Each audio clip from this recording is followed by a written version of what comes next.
I mean, when did dilettante become a bad word? Ooh. Is it a bad word? Like, I remember learning that Yes. word and thinking like, "Okay, people say this as if it's a bad thing, but aren't we all supposed to be exploring a lot of different things?" No. That's Turns not out that's no. not productive. That's Turns out not no. Yeah. So, that was another interesting moment. I don't remember how old I was. It was probably like an SAT vocabulary word. And I remember thinking like, "Oh, that sounds great. It's like a Renaissance person." But no, it's Yeah. actually, like, kind of pejorative. Yeah, no, it has a pejorative connotation, but I'm like, "Ooh, maybe I want to reclaim dilettante." Like, Yeah, I don't know, that's a fun word. now's the time. Yeah, now's the time. Welcome to Settling is Bullshit, a sweary podcast about claiming your joy. If you are craving healthier boundaries, a greater sense of purpose, or an increased capacity to feel at ease in your own skin, then you are in the right place, my friend. I'm your host, Kate Blauk, joy activist and life coach to smart and sensitive humans. I'm here to offer you practical tools and playful encouragement to step forward and be your most awesome self. My hope is that each episode will leave you feeling a bit more empowered to make brave choices and claim your joy. Hello, my dear. Today's episode is with a friend of mine from graduate school, Carrie Andersen, who in a lot of ways is like a regular person. She works a day job. She's not like a service provider like many of the folks that I've had on the podcast. But Carrie has a really delightful and cool approach to life that I really wanted to have on the podcast and talk about. She's also, like myself, a recovering perfectionist, and I identify as a former academic. She identifies as a former educator, and you'll hear us talk about that a little bit. But we both have really embraced the like nonlinear career path, the playful and exploratory approach to life. And Carrie does that through something she calls side quests. And again, you'll hear us talking about it. But this episode is just a really nice, affirming listen for anyone who struggles with perfectionism, for anyone who struggles with like wanting to have your life figured out and feeling like maybe you're not on the path that you're quote unquote supposed to be on.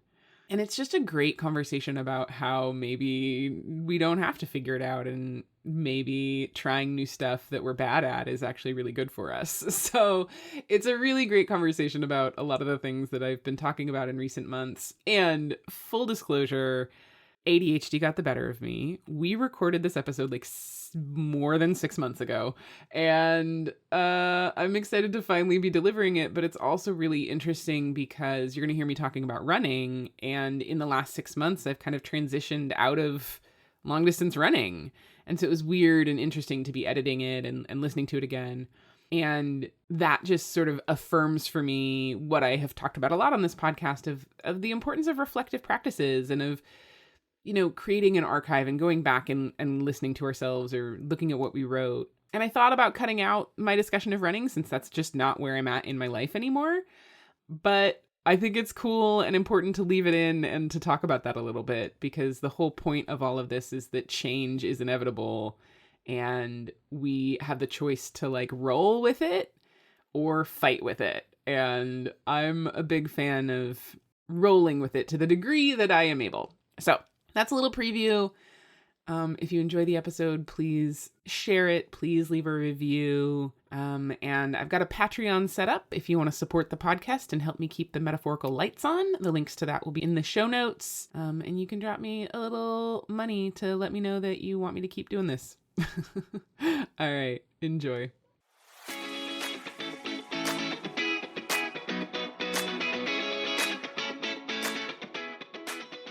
Do you consider yourself a former academic? Is that part of your identity, do you think? I think so. Whenever I like get together with a new teammate and we do like the coffee chat circuit of like, tell me about yourself, tell me about your background. The way that I lead is, well, I'm a career changer.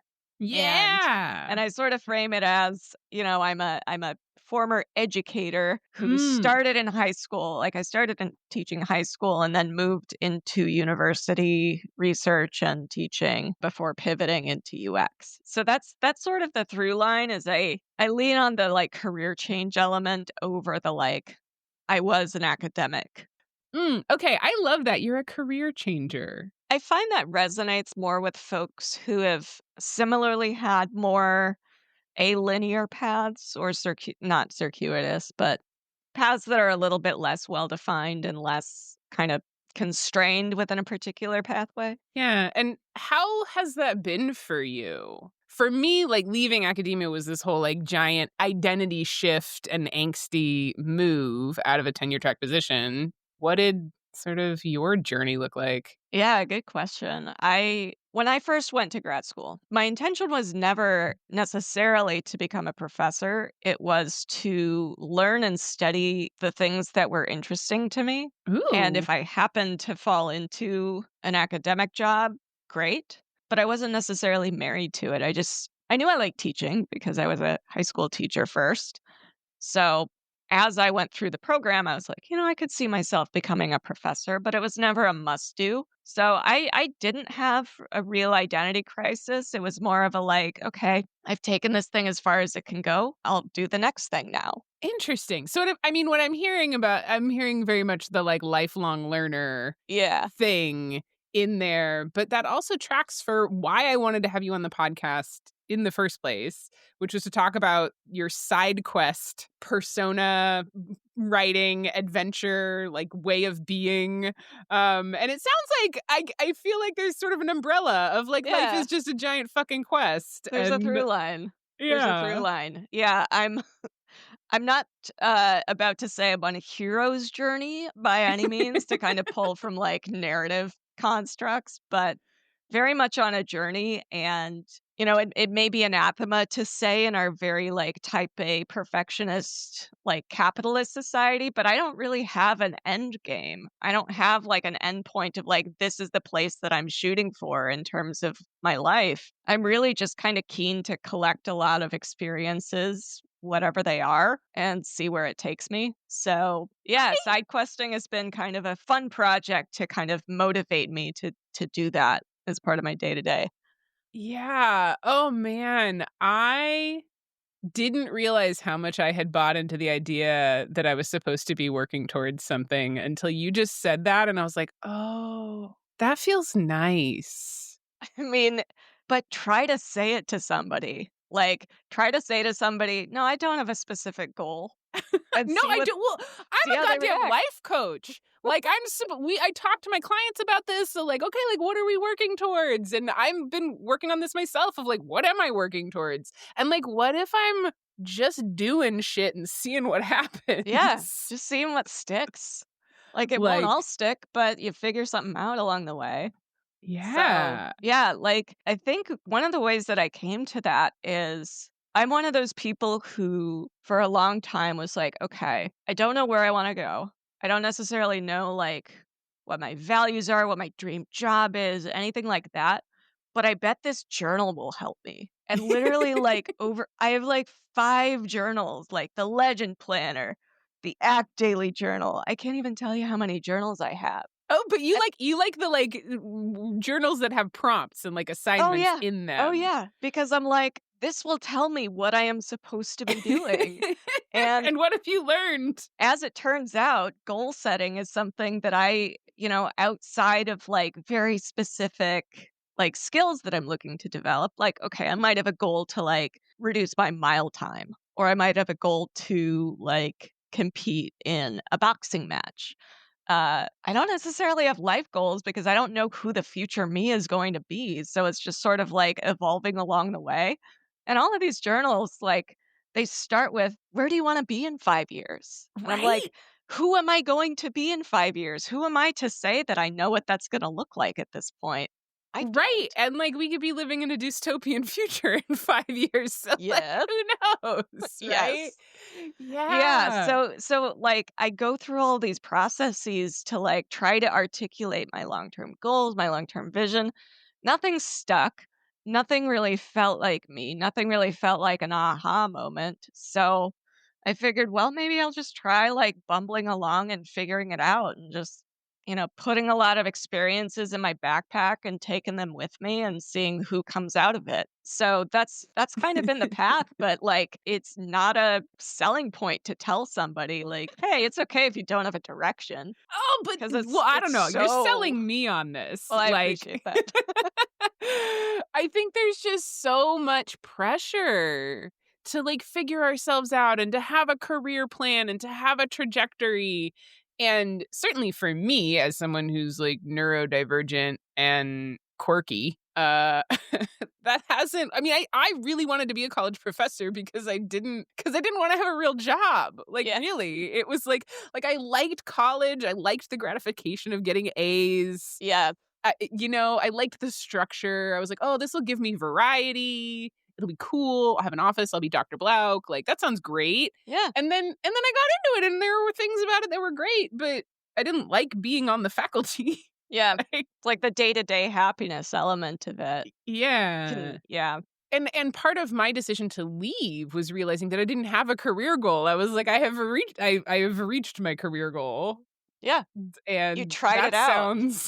and that sounds boring. Like, doing the same thing for the next, like, 30 years of my fucking life sounds boring. Yes. Yeah. I think one of the things that I've learned is real happiness for me is about exploring a lot of different things and not trying to typecast. And so much of the world out there and the pressures that we feel are about like finding your narrative or finding like the one true thing that you want to do. And people are more complicated than that. There's never any one true thing. Oh, yeah, It's always God, about finding like a multitude of different things. when you say, like, the one true thing, like, my stomach clenches and I'm like, "Bleh."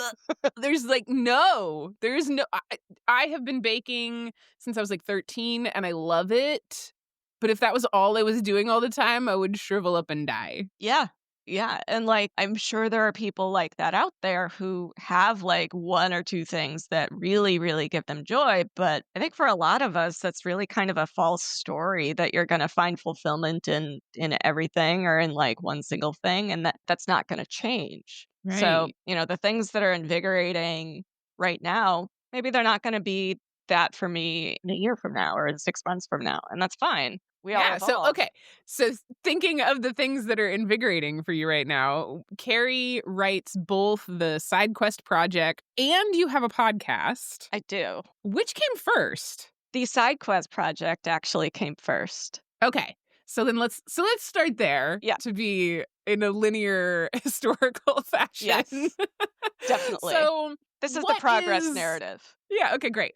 What is side questing? Let's Yeah, start yeah. there. So the idea originally emerged because I was playing a lot of video games. I really love video games. I wrote about them in grad school. I've been playing them since I was 5. Very, very young person tackling Super Mario Brothers on Nintendo. And I was playing Skyrim one day, which is an open world game where you can kind of go on a lot of different paths. You don't have to play the main storyline. You can just kind of explore a massive map. And my boyfriend at the time, now husband, was watching me play Skyrim one day and he said, "Are you ever going to play the main storyline?" And I was like, "Eventually, but right now I'm just kind of exploring and finding new places." And it drove him nuts because he wanted to see that main storyline.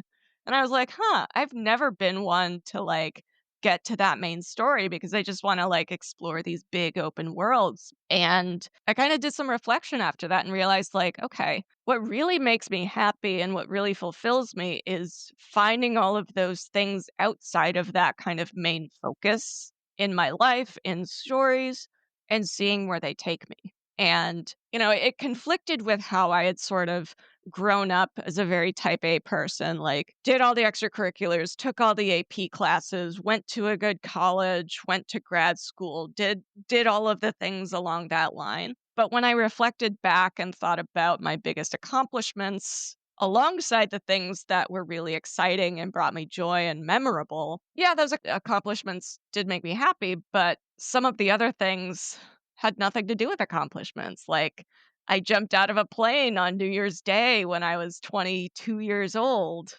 in Hawaii. That's a really memorable experience for me, Yeah. even though I didn't work towards that. It was just hey, I want to try this weird thing without really thinking about it. Yeah.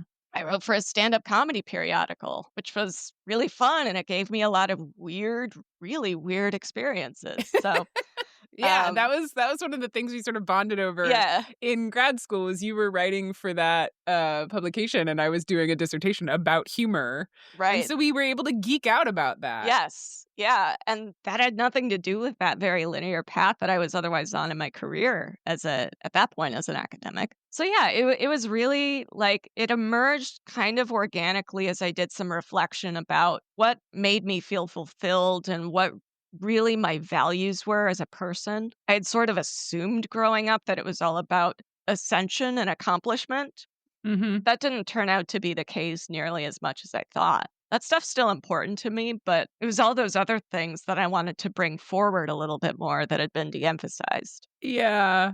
I remember in grad school having so many goddamn hobbies and at one point being like, I can't take another class. I have to write my dissertation. But all I wanted to do was be taking dance lessons and ceramic classes and improv and Yeah, just like I have long sort of struggled with feeling because of capitalism feeling like a bit of a failure because I'm not actually that interested in mastery. I just want to get mm, like kind of good at a shit ton of stuff because I'm fascinated by it. yeah. Um, I mean, when did dilettante become a bad word? ooh, Is it a bad word? Like, I remember learning that yes. word and thinking like, "Okay, people say this as if it's a bad thing, but aren't we all supposed to be exploring a lot of different things?" No. Turns out That's no. not productive. That's Turns out not no. Yeah. So that was another interesting moment. I don't remember how old I was. It was probably like an SAT vocabulary word. And I remember thinking like, "Oh, that sounds great. It's like a Renaissance person." But no, it's Yeah. actually like kind of pejorative. Yeah, no, it has a pejorative connotation, but I'm like, "Ooh, maybe I want to reclaim dilettante." Like, Yeah, I don't know, that's a fun word. now's the time. Yeah, now's the time. 2025, the year of the dilettante. Yes, exactly. Because virtuoso has more of a expert sense to it to me Yeah. that like yeah, I do want expertise in a few things, but like I mostly just want to explore the shit out of a whole bunch of stuff. Yeah. So, side questing. Yes.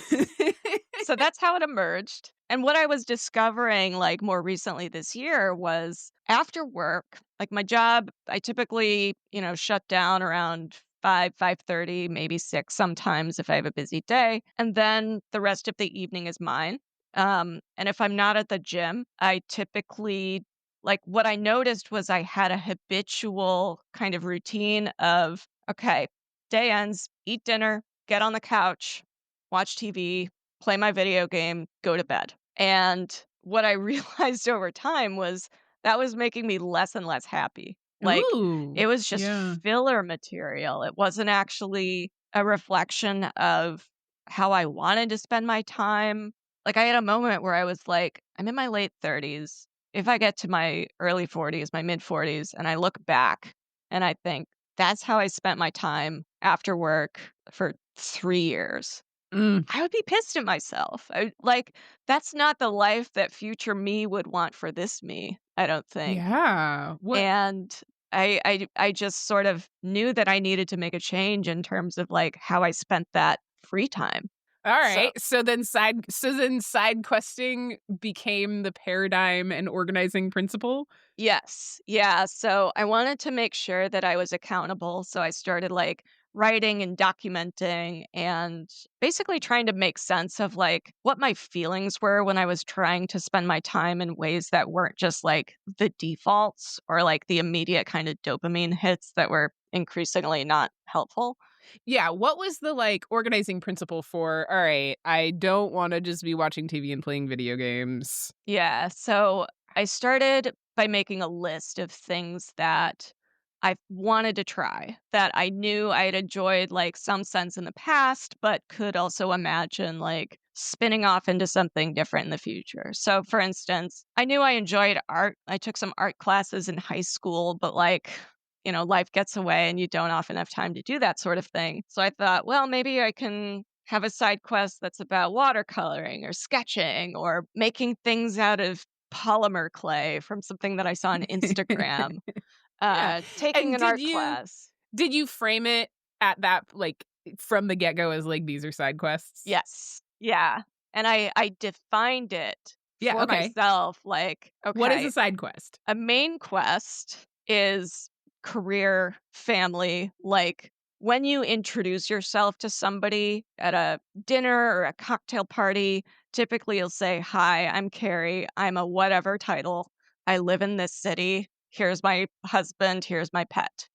Right. That's the story. Those are the main quests. Yes, exactly. And I imagine for some people, the main quest would be being a parent, managing a household. It's going to look differently for different people, but it's sort of those like defining day to day routines that kind of comprise your day. Side quests are things outside of that have nothing to do with your career or your family necessarily, or really anything that's sort of like the 80% of your life. Mhm. So, hobbies, art. And I made a very explicit decision not to include like career development stuff as a side Yeah. quest because I thought that's part of my career. That stuff is really important to me too, but I'm going to leave that for during the workday. Okay. So you made a list. You were like, "Let me try this shit. Let me start a blog about it." Yeah. Yeah. And I basically I got started, and the way that I got started was at the end of 2023 my husband and I went on a retreat to a mindfulness focused resort complex in Western Mass. That was our Christmas gift to each other. And I said, "Okay, before I go, I want to try things that I've never done before that are entirely new to me that aren't part of my like, oh, I wanna get better at this thing that I know I'm pretty decent at." You are also a recovering perfectionist. Yes, very much so, And and so how hard was this for you? it was very hard. There's always fear in choosing to do something that you don't know if you'll be good at it or not, Yeah. and choosing something that, the fear of being found out as a newbie or as an amateur is likewise significant. So there were all sorts of classes at this resort in, things like fitness or, I work out at a boxing gym like 5 days a week, so I could have done a class in boxing and done pretty well at it. What Could have did you choose done instead? I chose past life regression, Oh, okay. which was bonkers. I chose kintsugi art, which is the Yeah. Japanese art of mending broken pottery with gold lacquer and adhesive. Yeah, I Um, remember your post about that, and I'll link to it in the show yeah, notes, and just that it reminded me that that existed, and there's just something so beautiful in the, like, concept of, yeah, if it's it's just simple. broken, we heal it with gold, we don't try to hide over the cracks, we glue them back together with gold, everything's precious and beautiful and allowed, Yeah, and and fucking A, man, if we could just, like, live there. that reminds me of, so mine turned out pretty well. It's I think I was supported by the fact that it actually only broke into 3 pieces. Mm. When I smashed it. The poor woman next to me, though, hers broke into 7 pieces. Ooh. She had such a hard time with the adhesive that we were all wearing rubber gloves. Her rubber gloves got stuck to it, Oh, and no. she just painted over them in gold. And she I was love like, her. This looks terrible, but it's mine, and we'll just paint it over." And And it's it's very real. It was reflective of her struggle, and I right. think she came to like it, but in that moment, I was like, I could feel those patterns of like my pottery has to look good. It has to look better. It has to be, something that I want to put on my shelf. But it wasn't about that. So, a lot of it is about getting out of those thought patterns and those mental models that haven't served us. Yeah. Um, Yeah. perfectionism, of course, being a big one, And it especially in that is setting. uncomfortable and it's hard and Yeah. it takes like intentional effort. So you've been doing this kind of side quest intentionally for about a year now. Yeah. Yeah. What has evolved in your relationship with perfectionism and your free time? Yeah, yeah, great question. I can definitely say that I am less focused on being perfect and more comfortable with failure.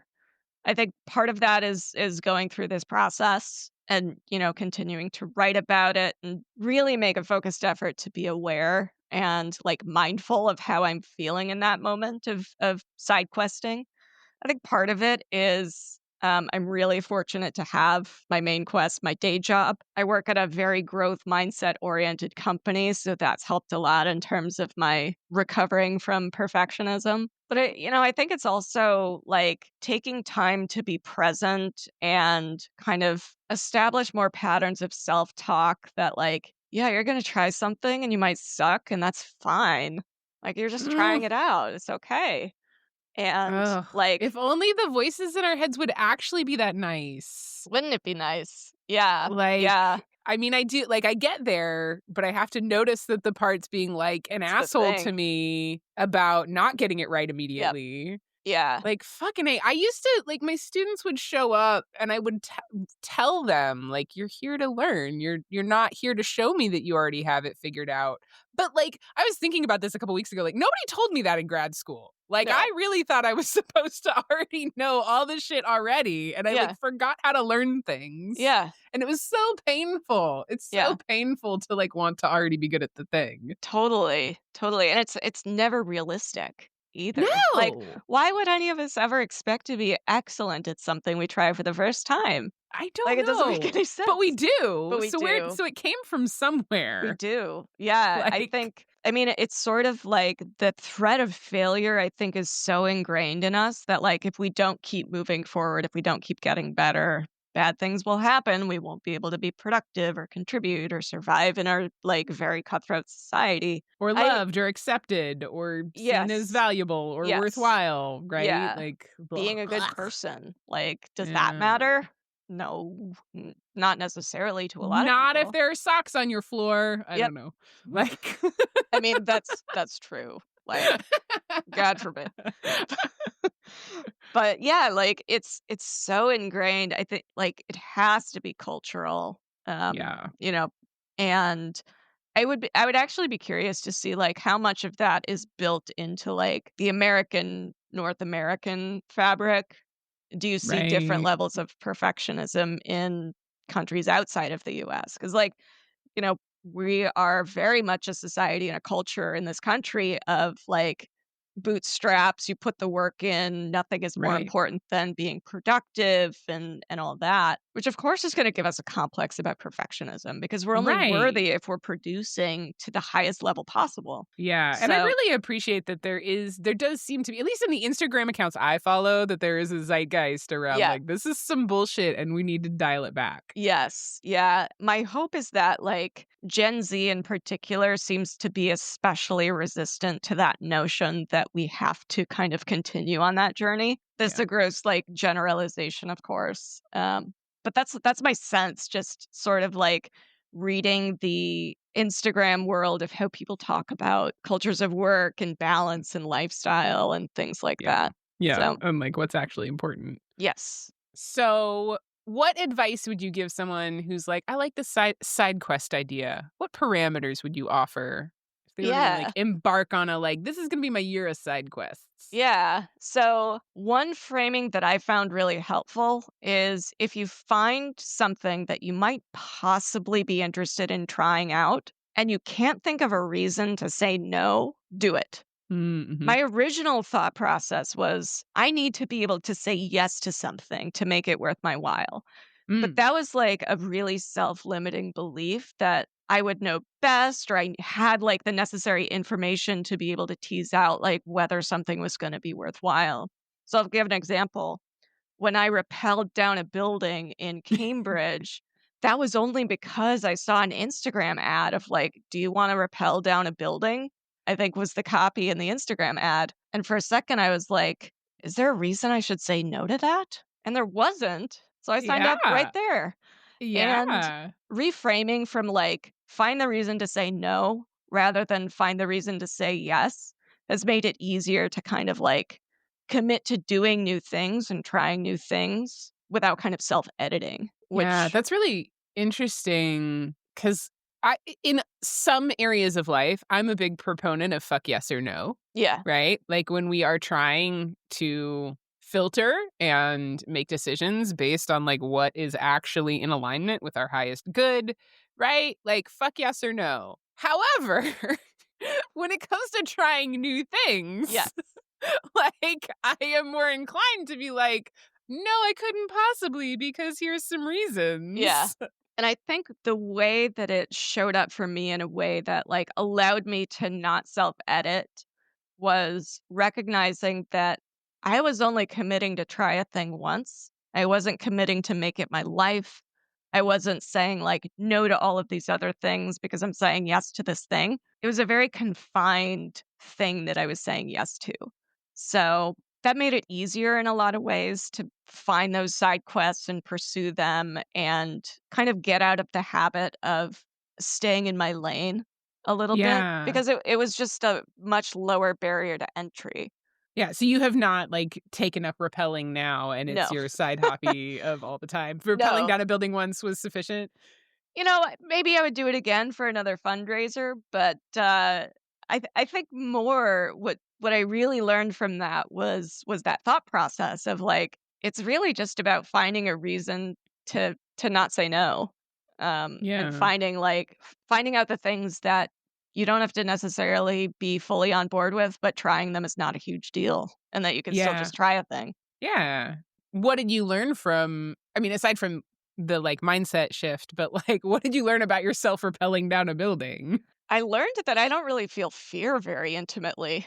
Oh, Like, okay. it was kinda surprising because they basically, the way that it worked is we would get suited up, geared up, then they took us to on the elevator to the roof of the building, and there were no ledges or barriers or rails or anything like that because nobody is supposed to really be up there except people who are trained to be up there, and as I stepped over the ledge and started, like, rappelling down, everything in my body was saying, like, "Oh, you should probably not do this." But I didn't feel any, like I didn't feel the pit of my stomach feeling.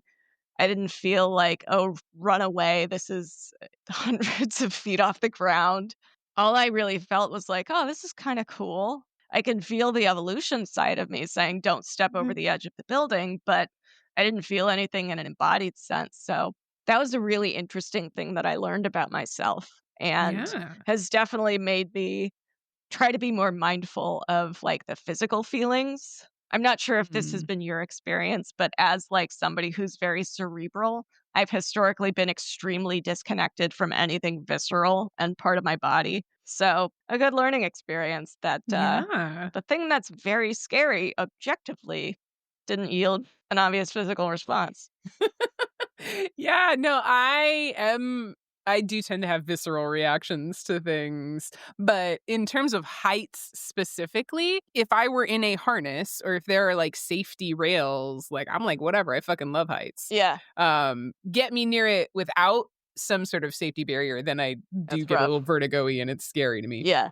Um cool. So, okay, how did Brodents Carrie is the co-host of a podcast called Brodents that I'm gonna let her introduce, Yes. and I wanna know how that came into being. Yeah, yeah. So Brodens is a podcast about rats, typically how rats show up in culture, popular culture, how they show up in history in some cases, internationally. And I don't recall when my friend and I started it, but it was her idea. She said, "Man, we should really do a podcast about rats." And I was 'Cause like, okay, "Yeah, I'm in." but, like, 'cause you guys are both really into rats. Her more than me. Okay. What I appreciate about them is their complexity. They're very much and that I come at it from, like, the most cultural studies perspective possible, which Yeah. is we find them revolting culturally, Yes. but they're so fascinating, and why are we so fascinated and obsessed with rats even though we also hate them? So there's kind of a Yeah. paradoxical relationship that we have, Yeah, okay, and so was this one of the examples of you not having a good reason to say no? I I that was a genuine yes, because Okay. I love doing creative projects, especially with my friends, and, I really I like studying things that people don't typically study and learning really deeply about them, like sort of the underdog stories in pop culture, and rats definitely seem to be one of those things. Yeah. And I started Yeah. doing some research about them and thought like, okay, there's a lot here in terms of culture and history. Yeah, I love that. And part of the reason I have wanted to have you on this podcast was to have my little journalistic moment of I was getting ready to launch to like finally fucking sit down and start recording this podcast. And I'd been dragging my feet and feeling so like, oh my God, what are people gonna think? Like getting so stuck in that. And y'all launched Brodents. And I saw Brodents on Instagram and I was like, and I listened to it and I was like, you know what? If Carrie can fucking record a podcast about rats Yes. and put it out in the world, I absolutely can sit down and record this thing that I am very passionate about and Yes. have a lot to say about I love and that. know is going to be valuable. And so I wanted to thank you Of for like course. just doing a thing that brought you joy and Yes. like not fucking caring. Yeah. I know it's weird as hell. So does my co-host. We know it's weird. And that's part of the fun of it is we can just we have an excuse to weird out together, to be creative, to dive into something that I don't think either of us would have dove into to the extent that we have, except for the podcast. So figured why not try it out and see. I don't really care if people listen. It's more about Yeah. like the process of creating something with a close friend of mine that really makes us both happy, Yeah, frankly. right? And y'all, I do appreciate that like it is researched and y'all are having a good time. We very much are. Like Uh, and I never would have listened to a podcast about rats except for the Radiolab episode where they talk yes. about how rats laugh. Like that one's great. There's some really Um fascinating research about them that, like, still very much need to unpack. Yeah, well, right, because they get I mean, they're the, like, primary one of the primary research subjects that we try to Yes. understand human brains via rat Yeah. behavior, which is I mean, interesting. that's another thing. Like, how do we best understand ourselves? Is it through the rats? Is Brodens a metaphor? Maybe. Maybe. Maybe Brodens is how I came to understand about myself. Ooh, yeah, okay, what has it taught you? What has Brodens taught you about yourself? I speak really slowly compared to a lot of people. I'm from the Midwest, so I have a very, Mm. like, measured cadence. I don't use a lot of filler words typically, and I'm not afraid of a silence. So, I listen to the podcast and I listen to the contrast in my and my co-host's energy, and it's stark. And I never really identified as a low energy person or as a slow person, slow talker from the Midwest, but I it's kind of funny to get another view of yourself and reflecting upon your contrast with another person as you're recording something together and watching something together. And I think too, another thing, more seriously is I left academia 6 years ago, more than 6 years ago at this point. I still really love learning about new weird things. That was so much of my focus in grad school is finding a weird thing and learning more about it. Like that Yeah. was my research agenda. And I'm still doing that, but in a way that's much more fun and casual and creative and doesn't require passing oral examinations about rats, although Right. I would love to take that. Or And it isn't speaking peer about rats. reviewed. I don't need to Yeah. cite, like, really hardcore academic sources. It's just fun, and it's a way to kind Yeah. of get that I get those revs of the research, and I get that kind of shot of the research input impulse in myself and without all of the additional baggage. Yeah, what I hear in that is the opportunity to take something that you liked from a prior career sort of field and skill set and channel it into something that you want to do just for the sake of doing it. 100%, Yeah, 100%. and you don't have to talk about ontology No, or although I may have. Who knows? Yeah. And it's funny, I'm listening to you and I'm like, oh, this is sort of the flip side because, like, my graduate school experience, I was studying stuff that made me deeply uncomfortable. And so writing my dissertation was a deeply unpleasant experience. Yeah. And now I'm getting to channel that, like, innate curiosity and exploration into things that light me up. Yeah. And I get to talk about things in a way that is accessible. And that Yeah. was one of the really painful aspects of academia for me, was that I had to write this dissertation that was about humor and identity politics, but I had to write it in a way that was not accessible Or funny, or probably. funny or fun. Yeah. I did get to cite Chris Pratt in my conclusion, and that made me really That's happy. good. But for the most part, no, it was not Yeah. fun Academia or is not funny. kind to especially creative forms. No. But yeah, I think in hearing what you're saying and sort of turning it over in my mind, there's so much that we can extract from the paths that we've taken Yeah. and use that to fuel where we want to go next. I have no regrets about doing academia. I had a fantastic time. Yeah. I learned a lot. I made a ton of friends who I still like. I don't want it as a career, but going through academia allowed me to better understand the things that I really did like, which was Yeah. working with other people who are brilliant and thoughtful thinkers and analysts, researching things that I thought were interesting or that were sort of understudied and not understood very well.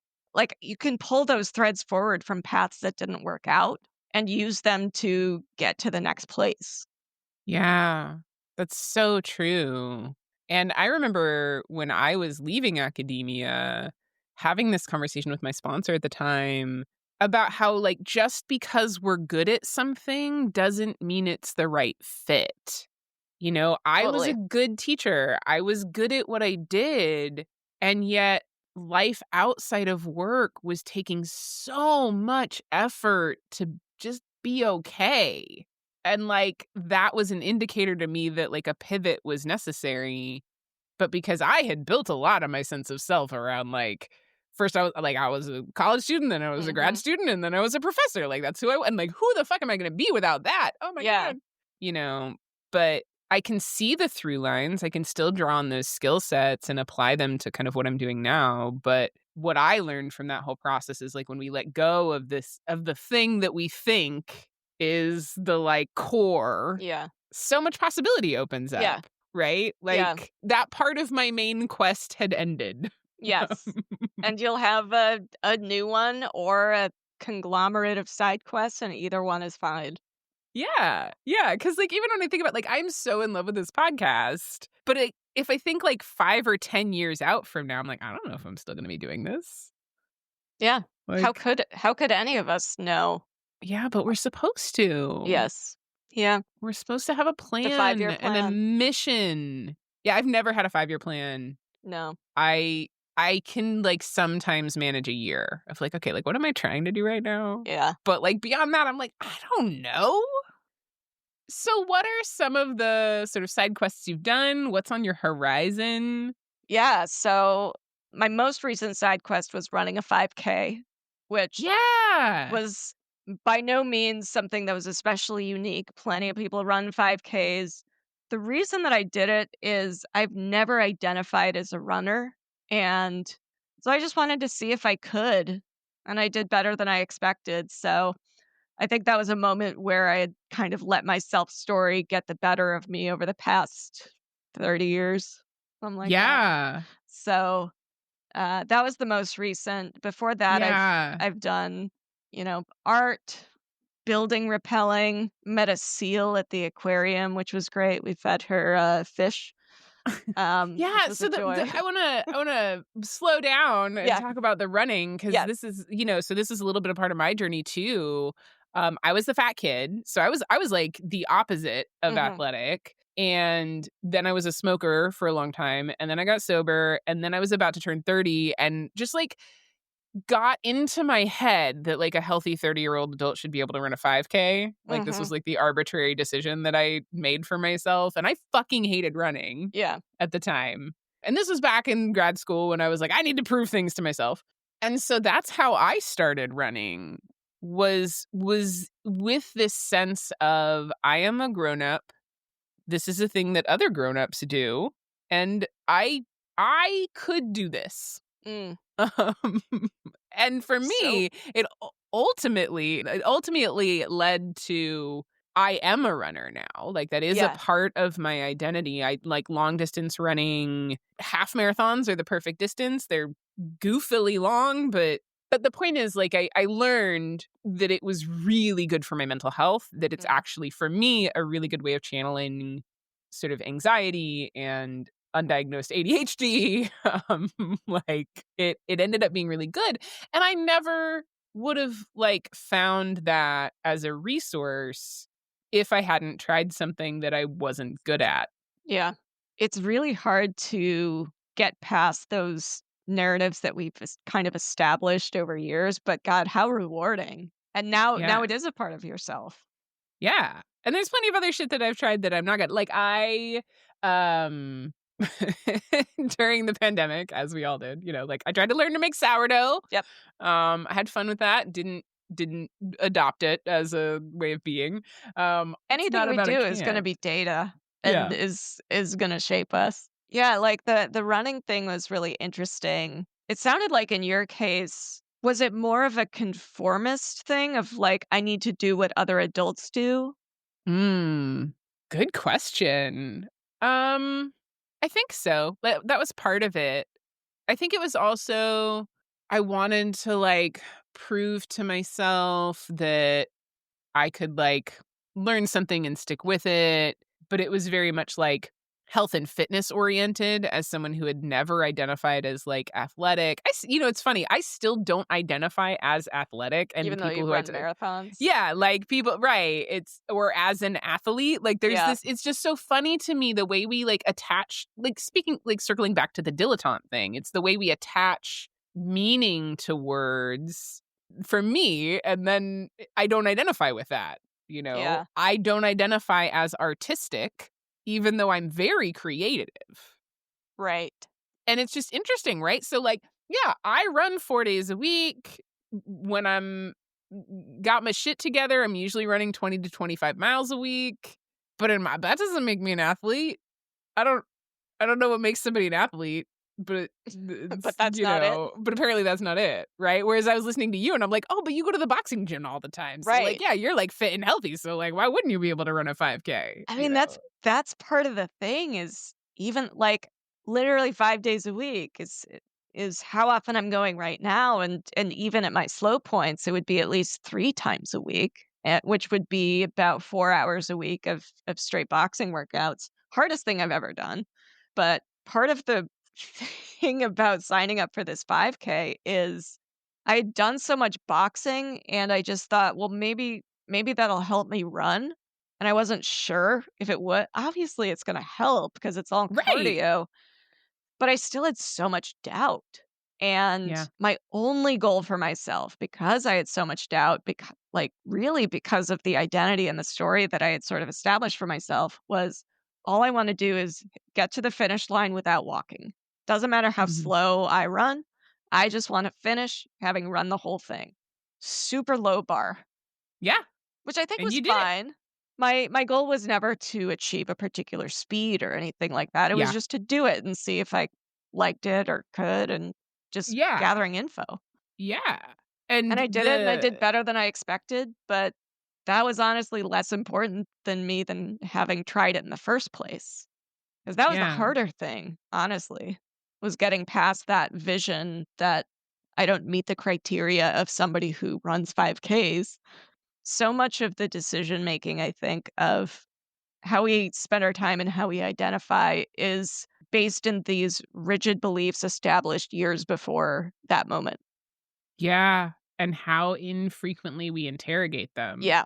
Yeah. I mean, Um honestly, like, the only reason that I've been able to do this is because I've been through, at this point, years of therapy with like a really Mhm. great fit for myself, somebody who practices acceptance and commitment therapy, which is all about living according to your values and being present and mindfulness.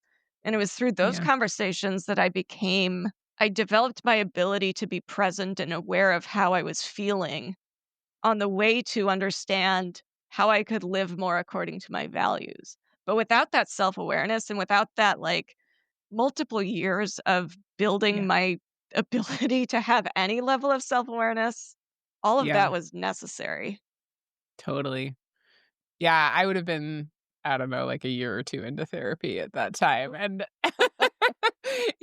and what's funny to me, looking back on that sort of period of time and that moment in my life when I was like, "Okay, a healthy 30-year-old adult should be able to run a 5K, I'm gonna make myself do that." And then I immediately went to, "I'm gonna run a marathon someday."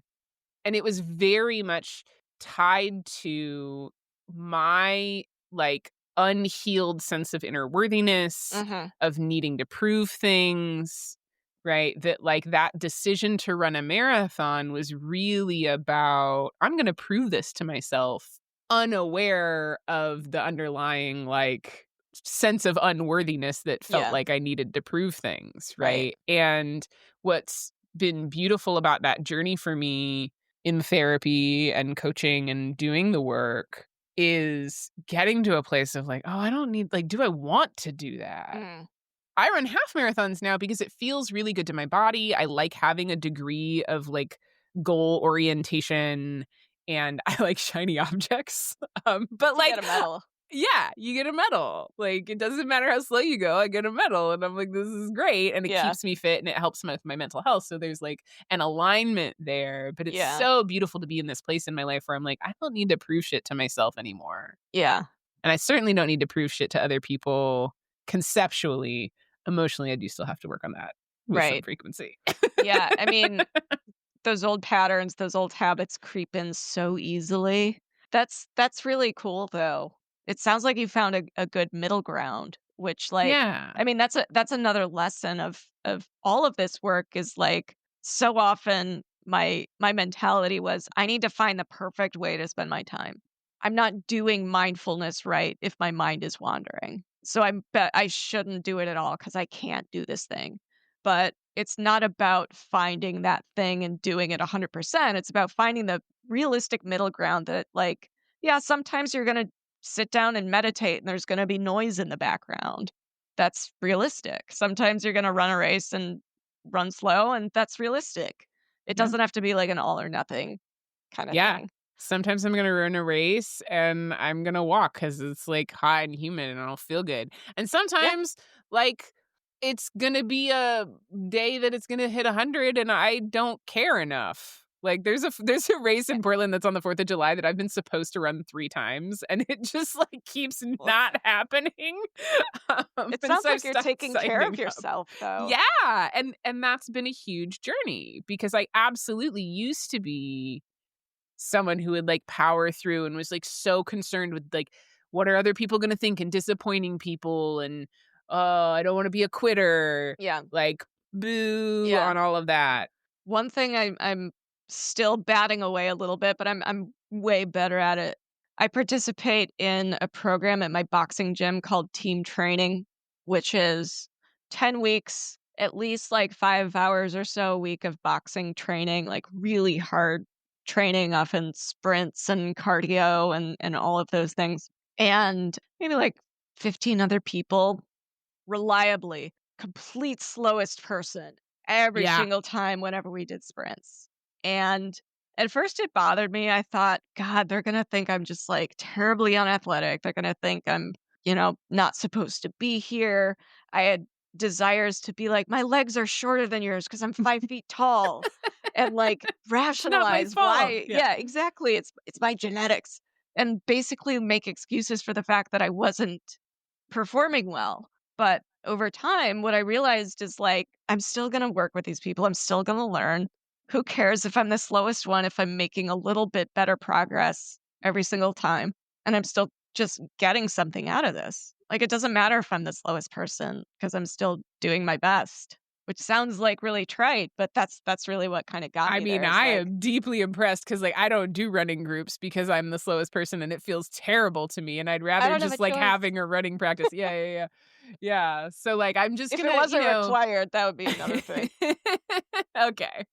Well, good job. Like I making weather through it. lemonade out of those lemons. Yes. That's amazing. How did you get into boxing? It was That's a actually during grad school when I was studying for my comprehensive exams, which involves reading a book a day for about 9 months. Jesus So Christ. most of my day to day was okay, wake up, sit in my apartment, read a book, write notes about it, maybe go out and meet up with people. But in the summertime, a lot of people weren't around. So I was just sort of going through this very isolated experience and one that didn't necessarily lend itself to any physical activity. How boxing though? Yeah. I figured I needed something that was going to take me out of my head. I've never really did a serious martial art. I did karate as a 6 or 7-year-old, but always thought that women boxers in particular were really strong and kind of both physically and like mentally, constitutionally, because boxing is a very masculine space. Yeah. Boxing gyms are hyper masculine, and the culture of the sport generally is very masculine.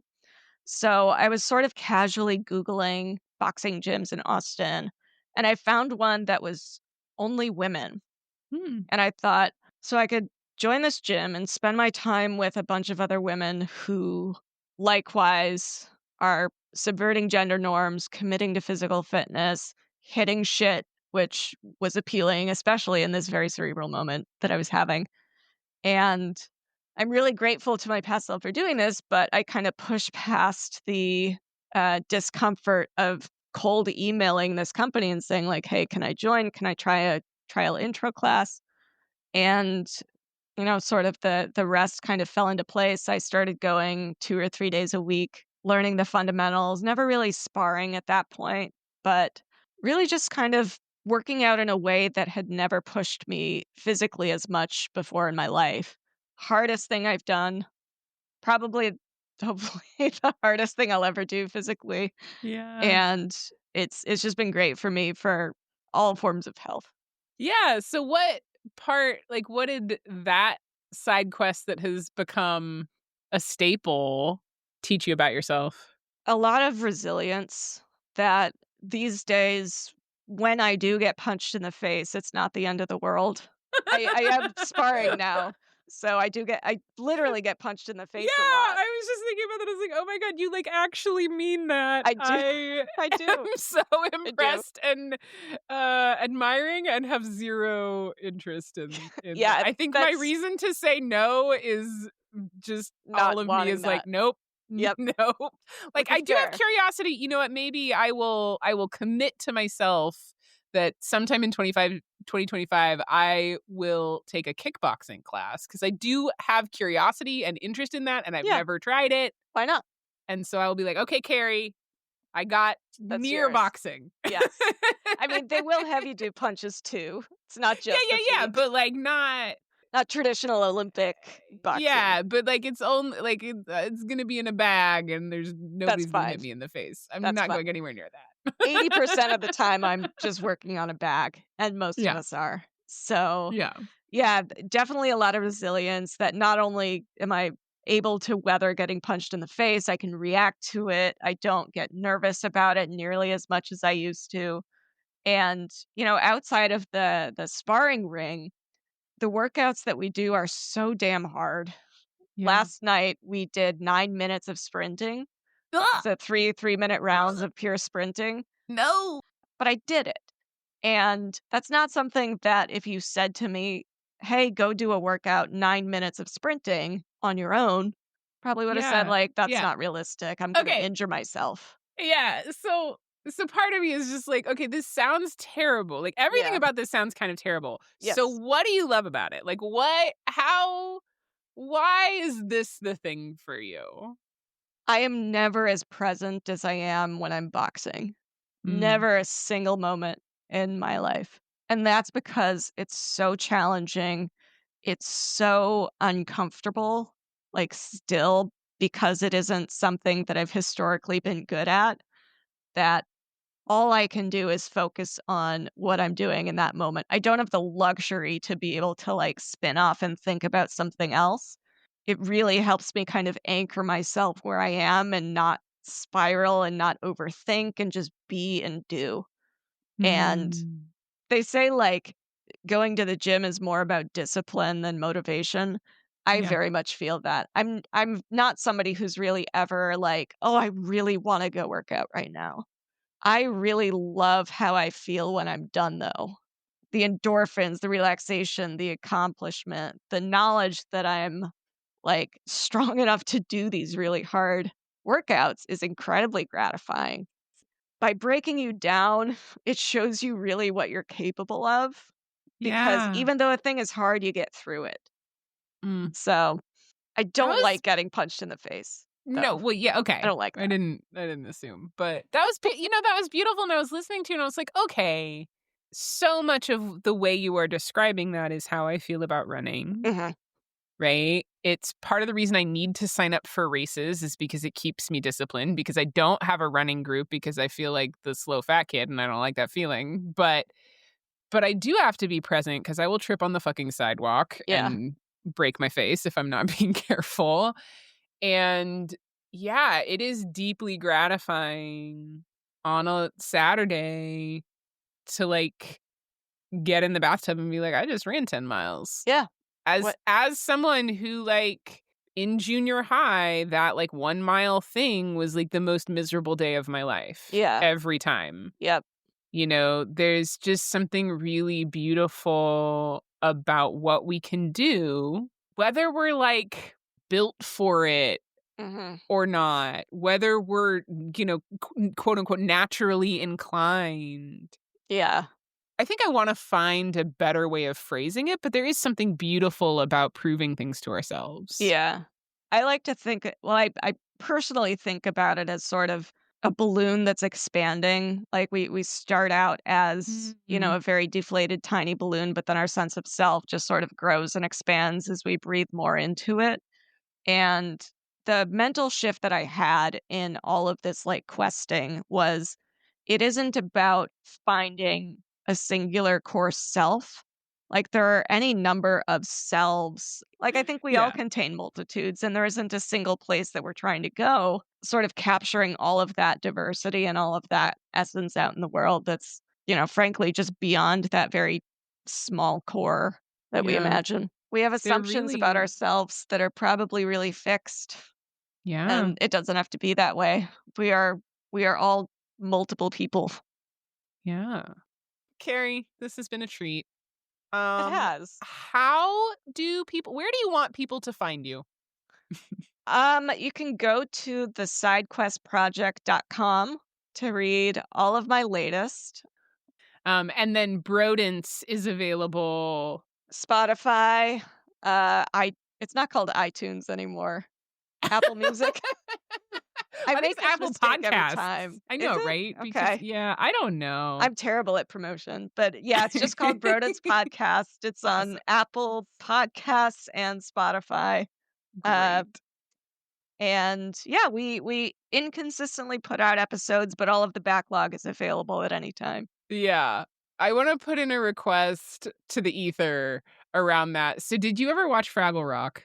Uh, yes, but I don't have very many strong memories of it. Yeah. So I was revisiting that this year as a just, like, self-soothing, like, moment, and there are 2 rats and a trash heap are, like, primary characters in I a way that love is that. deeply bizarre. So maybe not Fraggle Rock specifically, but, like, the rat characters Yeah, and the Muppets. so many of them. There are a Sesame lot. Street too. Okay. So Yeah, so puppet rats, I would yes, love at some point to a make deep an dive. appearance. Ah, amazing. All right, Carrie, last question. What brings you joy? I would say at this moment, being present brings me joy. But if I had to be more specific about an activity or something like that, I would say spending time with people around me who I care about and extract energy from. And at the moment that's my husband and my dog, to Yeah. be schmaltzy, but we help each other be better. which I love. Or explore new Amazing. things. Not necessarily be better, but explore new things. How about both? Let's do both. Let's do both. Awesome. Carrie, thank you so much. Thank you. Thank you so much for listening. If you enjoyed this episode, please help me grow the podcast by subscribing, leaving a review, and sharing it with anyone you think would benefit from hearing it too. Your support means the world to me. If you'd like to get updates about new episodes, posts, and offerings, please visit settlingisbullshit.com to subscribe to my newsletter. You can also find information there about working with me one-on-one to build your most amazing life. Until next time, remember that I believe in you and that you are fucking awesome.